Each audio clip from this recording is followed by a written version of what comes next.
Okay, so we're recording. So again, thanks for joining me. Listing and marketing plans.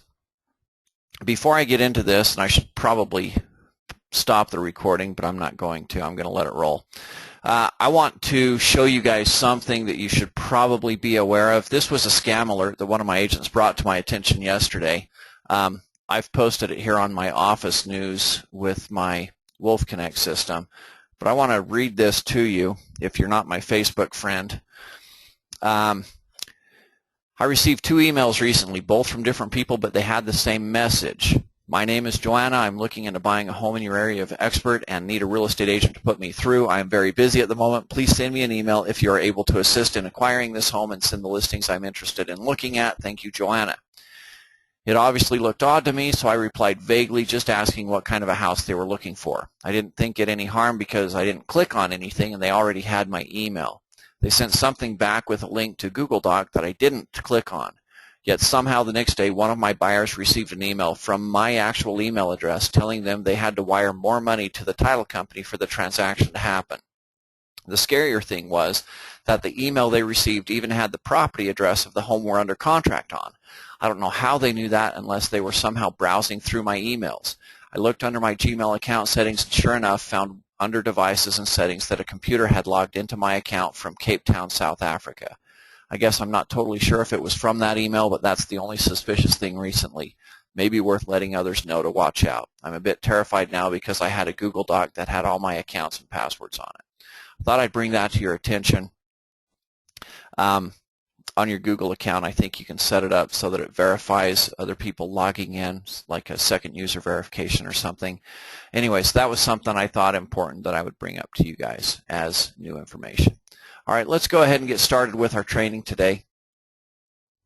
Our follow-up homework, and if you remember, I try to give homework every week. I do one training a week on purpose, and it's so that you guys have a chance to actually go out and implement something. Those big 2 or 3 day weekend seminars are fun, they're exciting, they pump you up, but statistically people go and incorporate about 4% of that information into their daily work life, and that leads to failure. 4% of something awesome is still failure.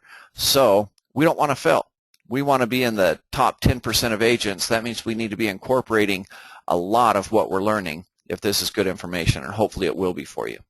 So please take the homework seriously. Your homework last week was to get your lives organized and plan and have an ideal week list. I didn't get any emails from people with testimonials about how wonderful that worked for them. If you did put it into effect, please shoot me an email at brokerericlee@gmail.com. Let me know how it worked for you. But that was the homework. And it's very important if you want to experience growth to take some time every week to do that. Somebody has asked if I can email the presentation out. I do not email the presentations. You can watch them on the YouTube channel or attend live, but I don't email them out. Deep thoughts. You've all heard this one. I don't know where it comes from, but a person does not care how much you know until they know how much you care. And this is very true in listings. And the reason why I bring this up for listings is because a lot of times the thing we're most guilty of in listings is we run our mouth.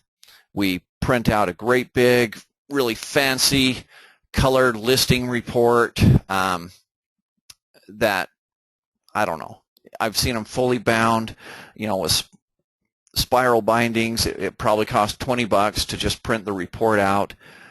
People don't care about that kind of stuff. They really don't. And I prove it every day because my listing consists of a one-page presentation. And I sign almost every one that I go on. So I'm going to tell you what they do care about today. It should save you a lot of money if you're in the habit of printing out full color, fully bound manuscripts for people. But what they really want to know is that you care about them. All right? So let's talk about that. We're going to go over prior to listing appointment, at the listing appointment, afterwards, and at the end, probably why a lot of you are here, some marketing ideas so that you can beef up your own listing presentation and your marketing plans.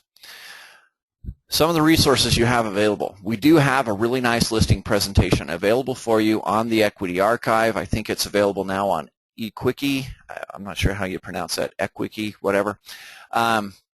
anyways, that is available for you. You will need to take some time to go in and customize that. You'll need to personalize it to yourself.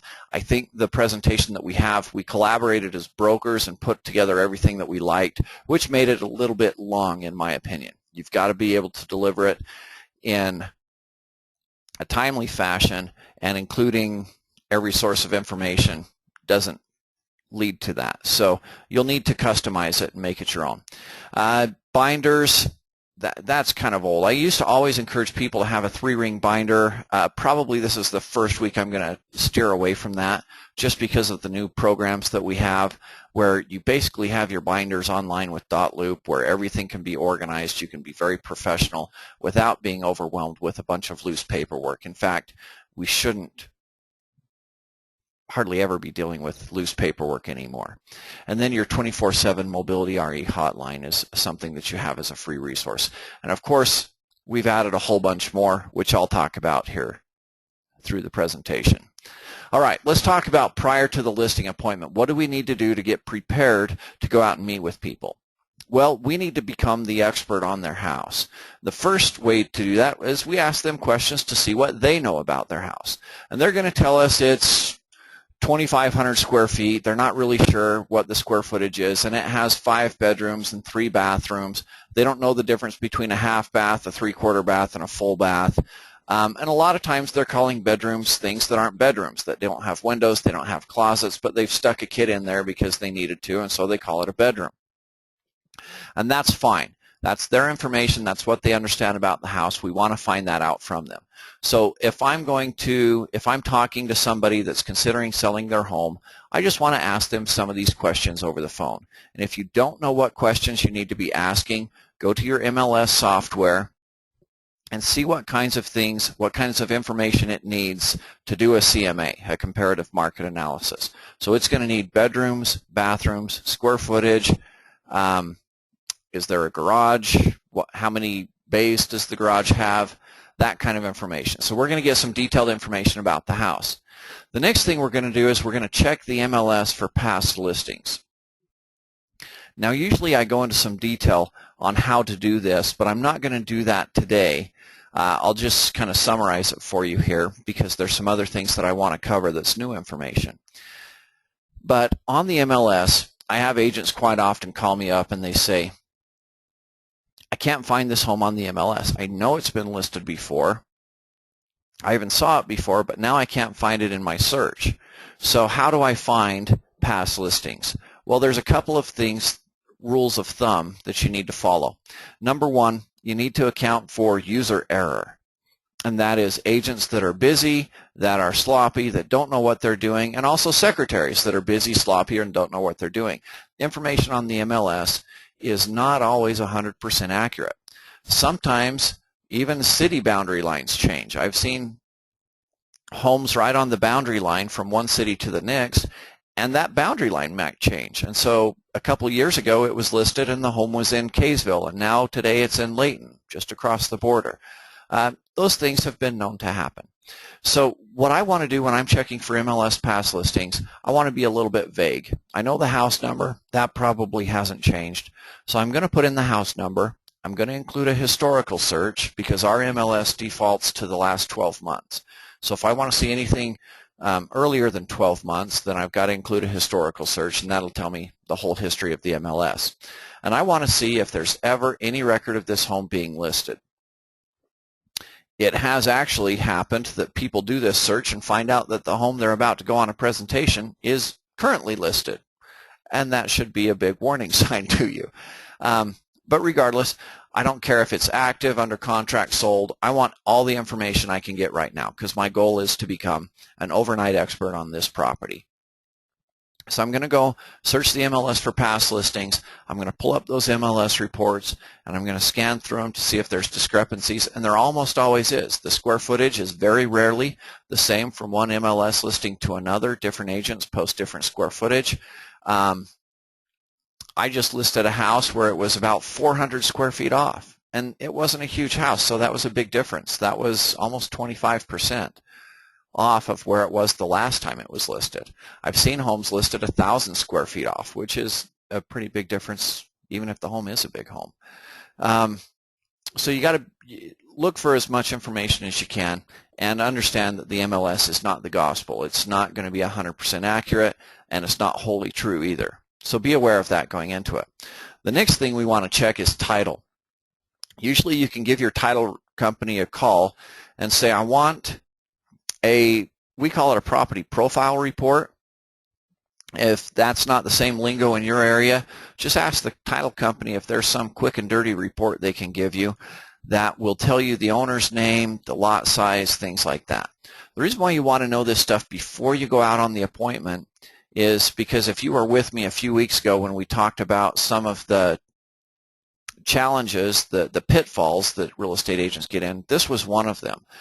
Sometimes we're going out and meeting with people that aren't the actual record owners of the property.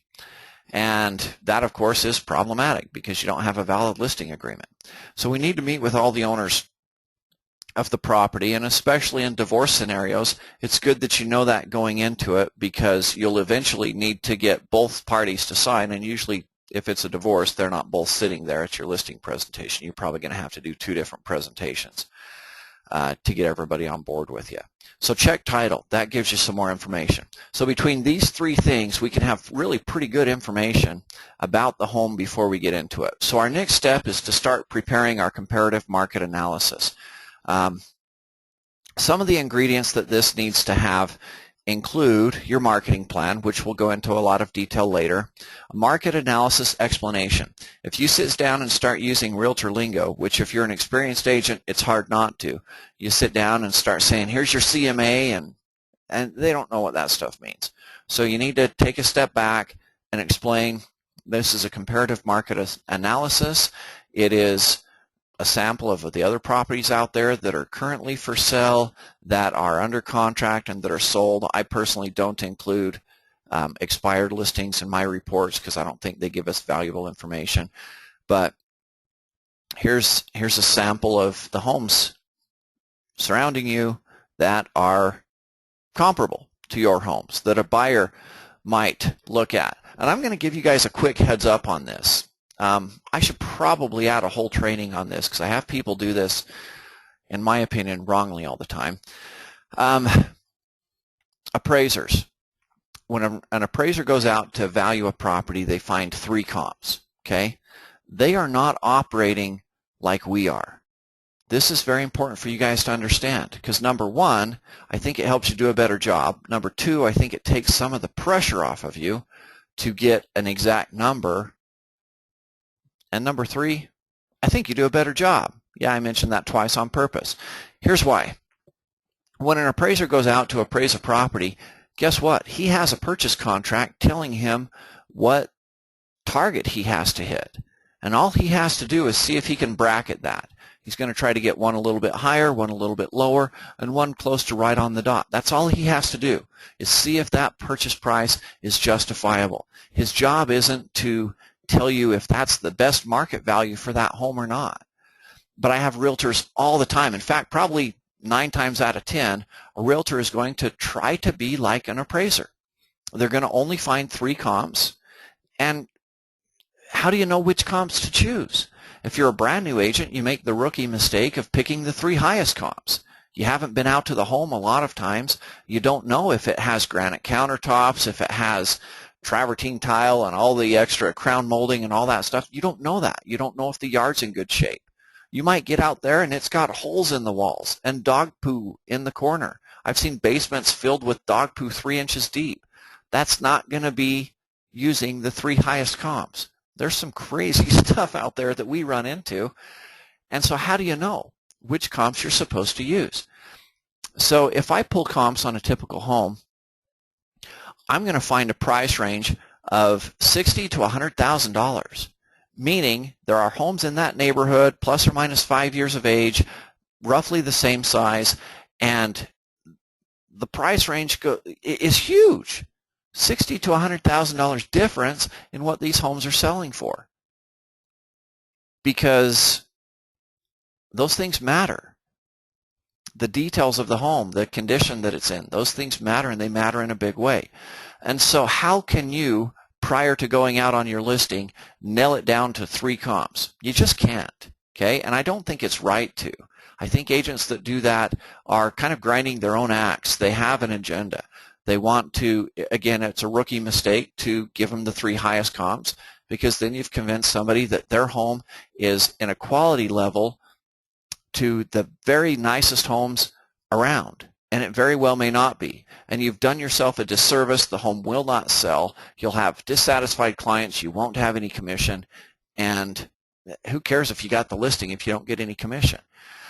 Some agents will try to price it low and move it in 2 days, and that's not necessarily complying with your fiduciary duty to your seller, which is if they wanted the most money, then you probably wouldn't have listed it that low. You could have taken a month or 2 on the market and got them $10,000 or $20,000 more. And maybe their goal was to move in 2 days.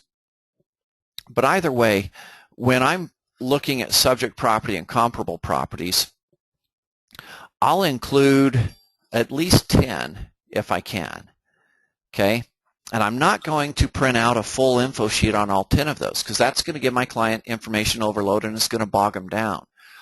Quite often what I'll do is if there's 30 properties, I'll just print out the summary report, and it will show them a price range, dollars per square foot. It'll give them some averages, but I can fit 30, 40 properties on 2 pages with a summary report. And then I can sit down with them and I can say, here's the price ranges that these are going for, and if I need to get them more information later, I certainly can. But most of the time, that's enough for us to sit down and make an educated decision on where they need to price their home. Next, we've got market activity. This is a graph that we've included in there. It just shows them that the most market activity is going to happen at the start. And I like having, if you're going to do a big presentation like this, it's nice to have a couple graphs because that visually engages people. Pricing pyramid kind of does the same thing, tells them where they need to be pricing. Consequences of overpricing is just a different graph format that says that if they overprice it to just try it out, that it could actually be harmful to them. And then a price recommendation and listing options. Now, again, I'm making a price recommendation based on my comps that I've looked at before I've ever seen their home. And I'm not afraid when I walk through their home, if I do have this price recommendation printed out, I'm not afraid to change it on the spot. If I walk through the home and it is decked out, it's a gorgeous home, I can say, you know what, here's the average, your home should probably be listed for more. And if their home is a hole in the wall and, well, literally has holes in the wall, then I'm not afraid to say, because you have all of these holes in the wall, obviously you're not at the average market value, so we're going to need to discount it more because I've included the comparable properties across the board. I haven't just narrowed it down to 3. I'm going to say we're going to need to be closer to the $70 a square foot rather than the $100 a square foot that you've got it listed up for right now. All right, and then listing options. This is something that I encourage all of you to consider as a part of your market analysis, is having a couple of different listing options. Now, there are agents out there and trainers that are dead set against negotiating commissions. But we have an antitrust rule that, at least here, we read at every board meeting that says that we're not going to price fix or set commissions. And so being able to negotiate is kind of a guaranteed part of the American way of doing things. So don't take offense at what I'm telling you. If you don't want to negotiate, that's fine. You can keep doing it your own way. Here's what I love about having some listing options.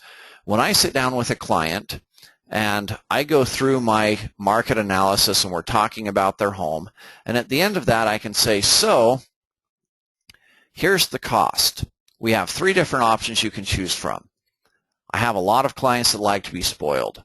They might have bad backs like I do, but they don't want to be moving their piano around and everything else. So I'll actually hire movers for you. This is a 7% listing option, but it pays for all your moving expenses. And this is, of course, within a 150-mile radius because I've got a fixed price that I pay movers for in that range. So at 7%, I'll do an amazing job for you, and I'll pay for your movers. At 6%, I can't pay for the movers, but you'll still get the best real estate agent in the business. And I also have a 5% option. And this one is where I take 2%. I still pay a full 3% to the buyer's agent, because if they get discounted, then they'll take their clients somewhere else. And there are a lot of agents out there that offer discounts, but they discount the buyer's agent's commission, which I think harms the seller. And so I tell my sellers that. So I take 2%, and I'll do this if you buy your next house through me. So if you're moving anywhere local here, I am happy to help you. I'm going to get paid a commission on that end. It won't cost you a dime for me to help you out.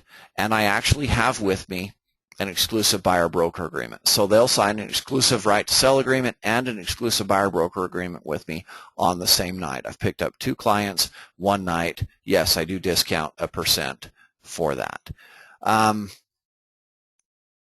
Anyways, so I like having those options. And the reason why is it makes for a great closing. So when I get to the end of my presentation, I can say, rather than kind of awkward, so what do you guys think about me? Do you like me? Do you want to be my friend? You know, can we go together? Something. It just feels awkward like that. It makes me feel like some gawky teenager again asking that. Or you could do the pushy, aggressive, hard sales tactics that makes me squirm just as much. Or you can do this option, and I just say, so here's my 3 different options. Which one fits your guys' scenario the best? And that takes all the pressure off of me. And they look to each other and they say, well, I kind of really like the moving service. And they'll come back to me and they say, hey, we are moving locally. Could we do the moving service for 6% if you're our agent? Sure, I can do that, because I know the moving service is going to cost me, you know, I've got a fixed cost with them, so I can do the math in my head and say, yeah, moving cost me $1,800. Yeah, I can afford that. So great, we're set. And if they say we like that 5% plan, fantastic, here's the paperwork. It's done. They've already picked me. Really, really, I like how easy it is to close with that. So, all right, let's. So we've got the ingredients of our CMA together. We've got a listing presentation. Short introduction for you and the company. Like I said, mine is 1 page. All right. Explain what the CMA is, because we're not going to be using these abbreviations with clients. Explain the comps and the recommended price. Explain their pricing options, and have time to resolve their concerns. All right. So that's all of the ingredients that you need in your report. Now, how does the listing appointment go? In fact, I'm going to pause it here. I'm going to pull up what I use just to show you.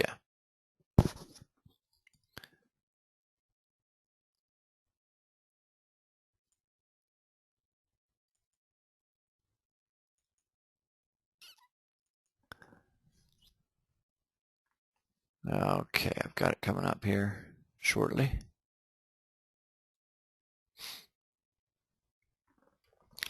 Okay, quite often, especially if it's a referral scenario, this is my listing presentation. It's a 1-page PDF that I put together. Now, you're going to think I'm nuts, because you're going to look at Equities Archive and you're going to see this really cool listing presentation that 12 different brokers collaborated on to make sure that it had everything that you needed, all the stuff that I just taught you about. And here I am now undermining myself, saying that I only use 1 page. Well, let me tell you why. I'm going to close that up. Let's see, I'll just skip over to here. Let me tell you why. It comes down to my #1 golden rule of listings. You have less than an hour to be in and have the contract signed. All right? We've all been in meetings that have run long. If this webinar goes over 1 hour, I will have people jumping off like they've been lit on fire. Or they'll just get distracted with their other emails and won't be paying attention to it. That's just the way it goes. You could be in a seminar and they've promised you lunch at noon, and the guy up there could be crying and telling these real personal stories, and at noon, people are getting up and walking out to go get lunch. Okay? So, oh, Somebody asked if they can have a visual instead of audio. This is the visual that we're on right now. Hopefully you guys can see this. If somebody can't see the listing appointment, greet and meet family, let me know. So our 1 hour rule is paramount. For some reason, when we set an appointment with someone, they mentally block out about an hour's worth of time for us to meet with them and be gone. And they've got a lot of things going on in their life. They may be busy. Somebody asked if I can share that PDF. I certainly can. If you shoot me an email at brokerericlee@gmail.com, I will shoot you a copy of that. I can't just go back into the webinar to see everybody that asked for it. So if you shoot me an email, it's really easy for me to hit reply and send you a copy of that PDF. And I'll show you how I use that here later on. So basically, you got an hour. So in that hour, you've got to knock on the door, greet and meet the family. That'll take 5 minutes maybe. And from here, I go right to work. People have hired you because you're going to do things that they don't fully understand. They're looking for a leader. So you take a leadership role right off the bat. They invite you in and they say, so where do we need to sit? Would you like to sit at the table, or can we sit here in the family room? My answer is, we can sit anywhere we want to, but if you would first take me on a quick tour of the home. And so I'll sit down, whatever, if I brought paperwork or a briefcase. In the old days, we used to do that. But now I go with my iPad and a little folder with information for them. And we'll start walking through the home. So they're going to take me on a tour of their home. I'm going to kill 3 birds with this one stone. Number one, I'm going to take notes for my remarks section. When I end up listing this home, okay, I've got a question that was just typed in that I'll address in just a second. So when I end up listing this home, I'm going to need to fill out, 255 character spaces or whatever your MLS allows.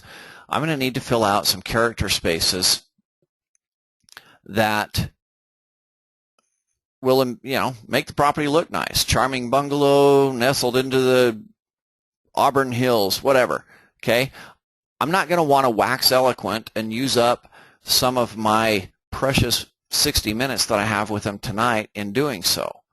Okay, and I don't need to have all that remark section filled out when they sign the MLS data input form. I can get all of that done later. But I need to take notes because I've got a crappy memory and I talk to too many people, so I wouldn't remember it later on. Introduce fixture concepts. Take notes on inclusions and exclusions. People don't understand the concepts of fixtures. So what's nailed or bolted down or attached, start asking those questions. Our MLS data input form even asks about blinds and ceiling fans. And so I will. I'll point out the ceiling fans and the blinds. And it's kind of a stupid example, but it gets us launched into this topic. And I'll say, so you plan on leaving the blinds and the window coverings and stuff? Well, no, we want to take the window coverings, but we'll leave the blinds. Don't most people? Yeah, most people do. But this is what it means to be an inclusion and an exclusion. So if as we walk through, you see something that you want to take with you that's bolted down, let me know so that we can make sure that's excluded. Now, what this does, as you walk through, before you've ever sat down with people, they start to see you as a helper. You're somebody that's involved. You're starting to care, but they see you as somebody that knows you're an authority. So they already start to rely on your advice before you ever sit down with them. And then lastly, you need to do this before you talk price. Because so many times I've gone to listing presentations and I'm not the first agent they've spoken with. I'll be the third or the fourth, and they're like, you're the only person that ever walked through the home. It offends people when you don't walk through their home and you're telling them what it's worth. How do you know if you haven't seen it? Your comps certainly don't justify that kind of behavior. Comps have a range of $60,000 to $100,000. You have to see the quality of the home before you're going to tell them what you think it's worth. And whether you believe that or not, they believe it, and you're not going to get very far with them if you don't. So do this before you talk price. Now, one agent typed in a question, do I have a listing option if they're wanting to do a for sale by owner? Yeah, when I talk about for sale by owners, I present that more in detail. But just to give you a summary here, I might do it for 1.5% on my side, but I'll still try to get 2% on my side and have them represent the other people. My goal with for sale by owners is more to educate them on the fact that they're not going to save 6% by being a for sale by owner. They're still going to have to pay a buyer's agent 3%, 9 times out of 10. And so if they're trying to do this to save 6%, they're a little bit mistaken. They're going to pay that 3 no matter what. And then if they see all the services that I'm going to do for them and that it's only going to cost them 1.5 or 2%, then they're thinking, you know what, why are we doing all this for 2%? That's not worth it. Let's just hire this guy. So if you want more details on that, I'll give you more on the for sale by owner training. I don't have a lot of time today to get through everything else that we're going to talk about. So hopefully that answers your question in kind of a summary fashion. All right, so there's the 3 birds we're going to kill just by walking through the home with the clipboard. But this eats up maybe 10 minutes of our time. So we've met the family and we've walked through the home. We're already 15 minutes gone out of our 1-hour time block that we have allotted to us. Now we've got to review our listing presentation. So that's 40 minutes tops because it's going to take us 5 minutes to sign stuff at the end. So this is why I use one little page. I want to spend most of my time planning with them. And if you go in as a caring person, you can be a little bit more confident than that. You might not be a really vast experienced agent, but you're an experienced human being, and as such you know how to care for people. So go in and be interested in them. Okay, be prepared with the information that you've gathered. Okay, you are an expert on the home, you've done your homework, and you care about them. They've got a couple of big questions. Number 1, are you somebody they feel like cares about them? Number 2, what are you going to do to help them sell their home? Are you going to be worth it, basically? And number 3, how much money are they going to get? Those are their 3 big questions. So the charts, the graphs, all of the full color binding, none of that matters. And I'll follow agents day in and day out, and I'll see these big color presentations on their coffee table, and yet they're interviewing me. If those presentations were effective, I wouldn't be there. They would have already signed a listing agreement with someone. I wouldn't be there at all. And yet I have my little 1-page presentation. I have my comp history printed out, and I try to let them know that I care about them, that they're important to me, that their goals are important to me. So anyways, that's your listing presentation, and you can make it very simple. Ask which plan fits their needs the best, and then sign. So here's that example of the plan options. I provide moving services, a standard fee, and you can combine these any ways that you want. Or you can make up your own. So if you're dealing with a lot of for sale by owners and you want to come up with an aggressive plan, you know their goal is to save money, so you can come up with something else that you use. But I really like this. So that's just some examples that you can use. So you ask which plan fits their needs the best, and you close, and you do this before you talk price. Because really, what price you list the home for shouldn't be the deciding factor of the realtor they call. They should have the choice of where to list the home, and they should make that an educated choice because you didn't just present them with only 3 comps to choose from. You should kind of give them the whole story and say, look, there's 40 comps that have sold here in the last 6 months. It's a booming market right now. Here's the price range that they've sold from, and this is primarily because of the differences here are primarily because of the condition of the home. Yours is in pretty good condition. These ones on the highest end, they've got the granite countertops, they've got the crown molding. Yours doesn't have that, and yet it's clean and it's nice, so it shouldn't be on the bottom end either. So this is probably where we should talk. All right?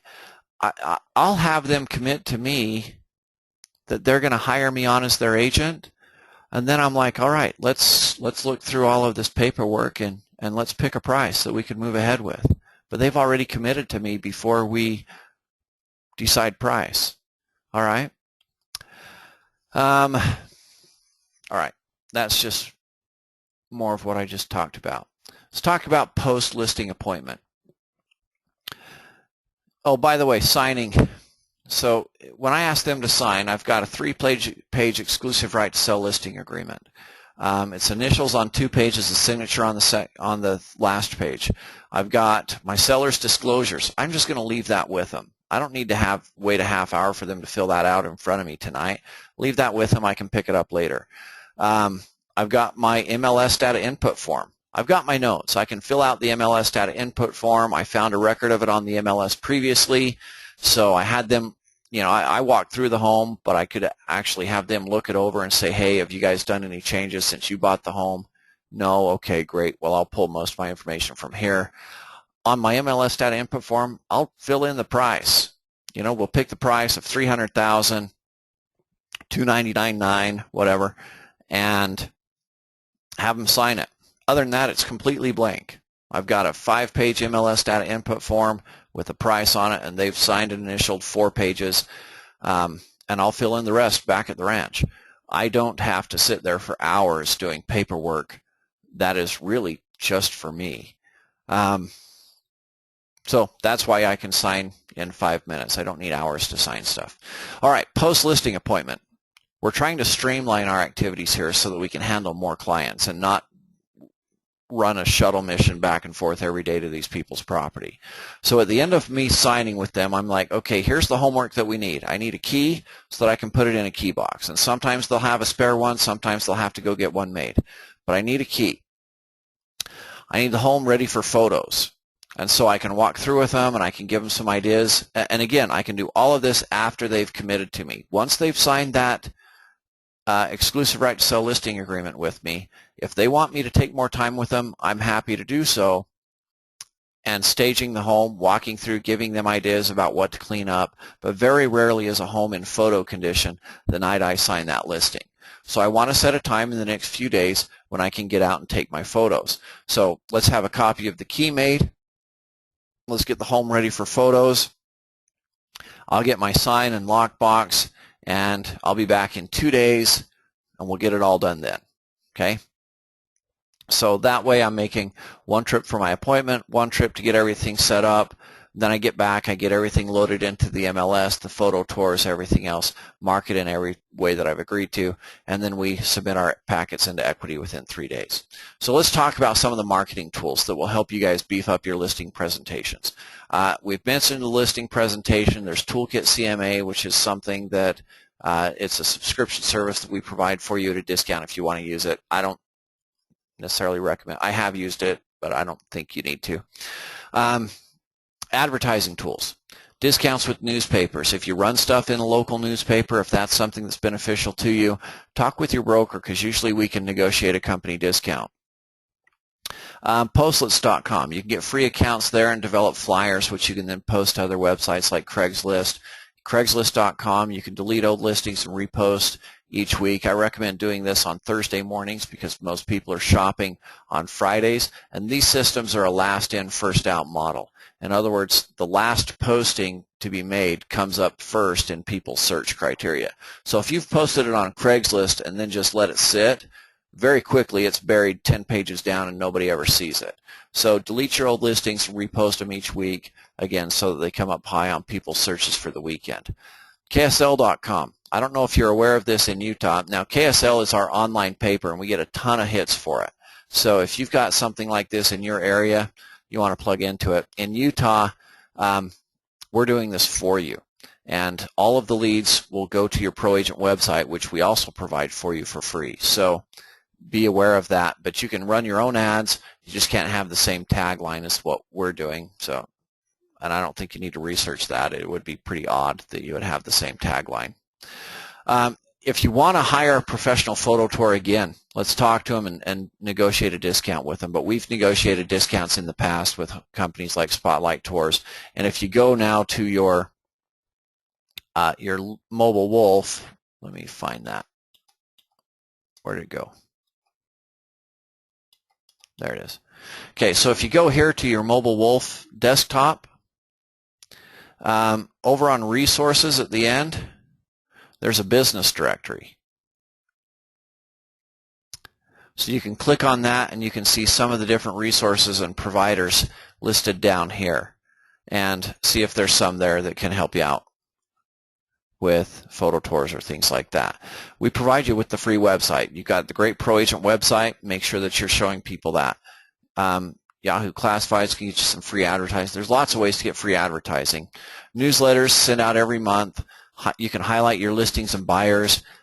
If you watched our training that we did with our technology summit, Sharper Agent, they do a pretty good newsletter. It does highlight all of your listings on there. Good personal news. You can make them personal. Anyways, Hoofing It. Knocking the doors around a neighborhood. Agents that do this always are getting new business from it. Okay, they're building a presence in a neighborhood, which becomes really effective, especially if you're farming that neighborhood. Get out and introduce yourself to the neighbors. Give them a flyer. If you put flyers on the property, they would steal them anyways. Buyer Acquire, this is now our Mobility RE. I don't put flyers in the yard, and I tell my clients I'm not going to because I think they unsell houses. If you do want to print flyers, put them inside the house. But out in the yard, I've got my 24/7 call capture system that accomplishes the same thing, but now I know that somebody's interested in the home, and it gives me a chance to actually call them and get them inside, which actually sells the home. So satisfying their curiosity with a flyer and not knowing they were ever curious, I think that's counterproductive. I educate my clients on that, so I don't spend my Saturday driving around refilling flyer boxes. Open houses. List Hub is something that your broker can subscribe to, and basically it's a syndication service. They've recently broken away from Zillow, and when Zillow bought Trulia, I don't know if it'll go to Trulia either now, but I think syndication is great. That's my personal opinion. There's a lot of people that don't think it's great. They think it's terrible, that we should have more control over our information. I like it simply because I can tell my client, we put your listing on over 800 websites nationally. So wherever they're talking about real estate, we're there. I think that's my fiduciary duty. And if those services don't keep the information current or whatever, that's not harming my client. So anyways, that's my opinion on it, but you're free to have a different one. So here's some of their List Hub free channels. They give you free reports like this where this is older. It was 500 real estate search websites. Now it's over 800, but you can give a report like this to your clients. I create a separate website for every one of my listings. It's a separate URL, and there are programs out there. The one that I use is called Listing Booster, I believe, but it's something you can partner with a lender to have them sponsor it for you. But it creates a separate website for all of your clients. It includes a property tour, kind of a little moving photo tour. Anyways, it's a great site, and I like that because I can use that URL for my Facebook postings, for my Craigslist postings, for all of these other things. And it drives people right to my property, not to a site where they're going to get distracted by everybody else's properties. All right, and the biggest complaint against listing agents is that they don't communicate with the client, so you need a business plan for communicating. And I'm kind of rushing through this because there's some stuff I want to show you here at the end. Your business plan, I think, needs to be 1 to 2 contacts a week. At least every Friday, they need to be getting a report of all your marketing efforts throughout the week. You also need to have some kind of a system in place that gives them a report of all the showing feedback. So if you're doing it the old-fashioned way and everybody that does a showing, you call up and get that feedback, you should be giving that report, if you had showings over the weekend, give them that report on a Monday or a Tuesday, and then every Friday give them your marketing report. This is key. And so even if your listing doesn't sell, they know that you worked your butt off. Okay? And if the number one reason I think agents don't call and give a report is because they didn't do anything that week. In the words of one agent, he puts it on the MLS, he puts a sign in the yard, prays for it to sell, and feels guilty when it doesn't. That's not the report you want to be calling every Friday with. Hey, I'm still praying and I'm still feeling guilty.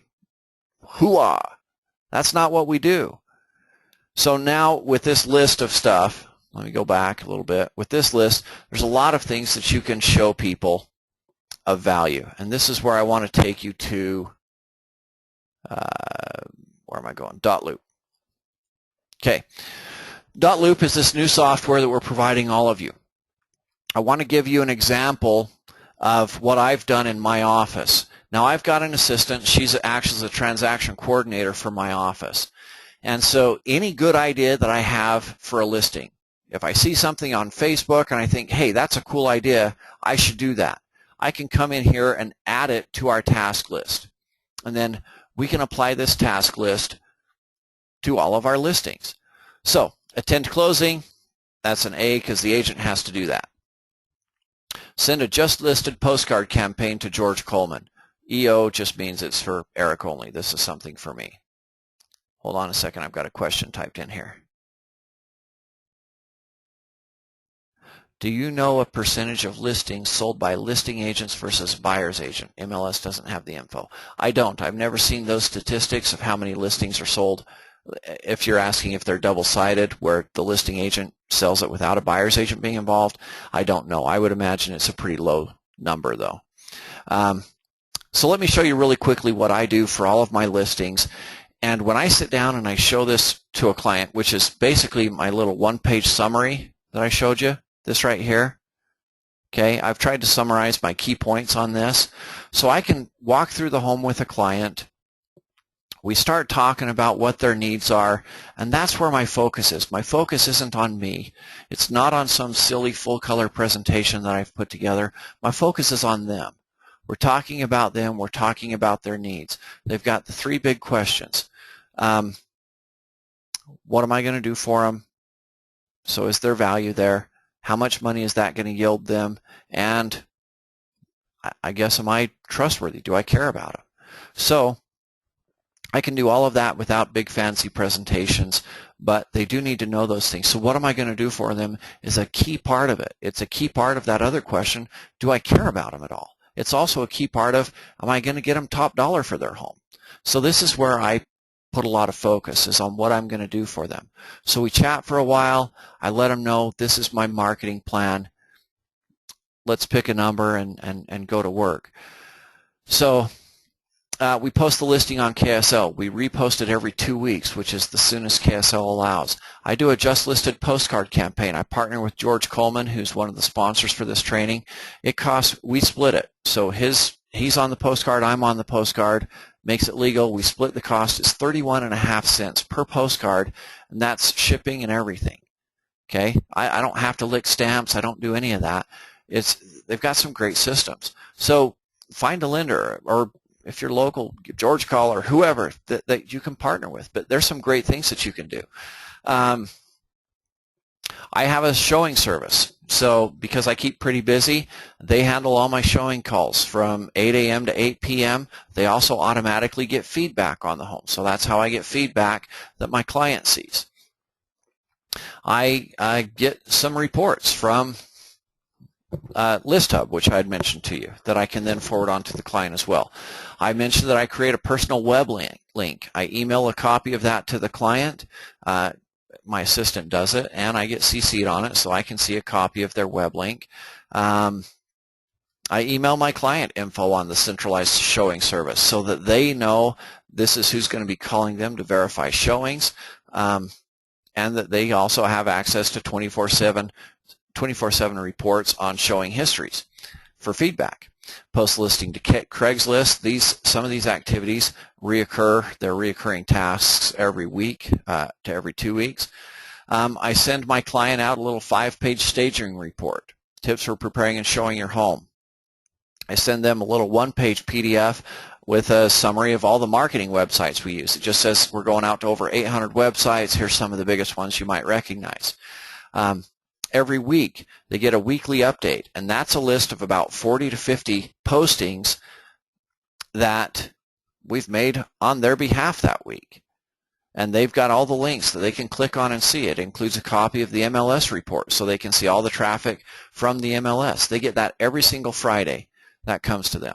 We send them the Lowe's couponing for 10% off, which is available through the National Association of Realtors.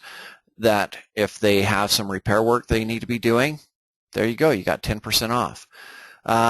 That comes at the end of the process, sharing it with corporate, upload the photos, share it. We send a copy of the MLS listing for the client for their review.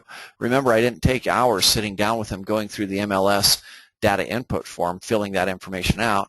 I just got the price. Then I put in all the information. Then I sent it for their review. And if they want to change something on it, they can email me back and I'll make those changes. It's pretty simple. Add my client into Wolf Connect so that I can do the drip systems that are available here. If you haven't seen those, under contact management, you've got some marketing campaigns that you can do drip systems and follow up with them for a long time. Let's see here. Okay, the enhanced marketing description. Basically, it's a summary of this stuff right here. I'm going to send that to the client so they can know, man, I'm working my tail off for you. I'm going to post it on Facebook. I'm going to send a link to the client with some sample scripts that they can use to share on their own Facebook page. I'm going to order the title report because remember when I went out there, I got a really quick and little report that told me who the owners were. Now I need the full title report because it's going to be important for my seller's disclosures later on. I'm going to upload it to the MLS. I'm going to share signed copies. I'm going to get their seller's disclosures and make sure they have signed copies available through .loop so that I've got proof of giving copies of all my forms to my client, which is a required division of real estate rule. I'm going to share signed copies of the MLS data input form. When I get a contract, I'm going to put the details of that into .loop, share all those disclosures with the buyer's agent, share an executed contract with them. Basically, everything in here, this happens with all of my listings, happens automatically by applying this task list. Pretty cool system, right? So you can do the same thing too.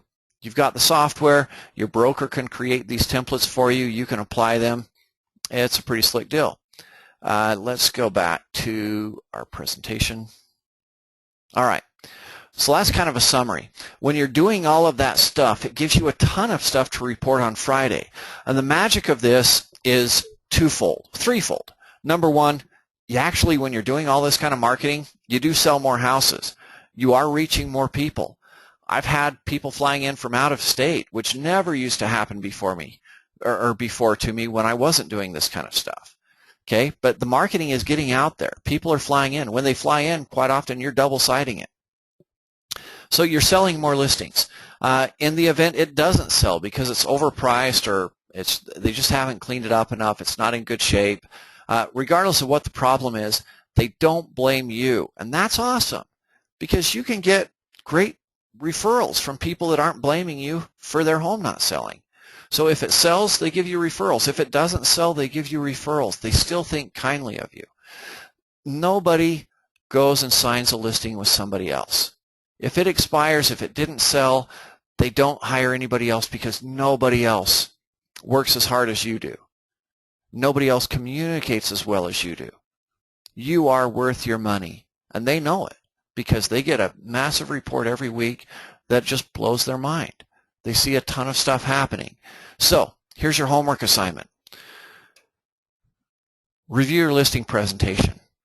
Trim it down so you can deliver it in 40 minutes or less. Get your files organized. Get them into .loop where you can easily share them with people. Develop your own task list. Start asking, go to a company meeting. We have CE classes regularly. Go there and say, hey, is anybody willing to share best practices with me? I want to develop a little task list. What do some of you guys do? Put the feelers out there. Put it on Facebook. Ask your clients, what's the favorite services you've ever received? But we've got some great things at the equity training launch. They mentioned the concierge services. That's something that I've added into this now, that I can help them move all their utilities and services. So there's some pretty cool things out there that we can deliver. So hopefully this has been valuable for you guys. I appreciate you taking the time to join me. If you wanted copies of that one-page presentation, again, there's my email address. You can email me and I'll send that to you. But thank you and have a great weekend, and we will see you online next week. Bye-bye.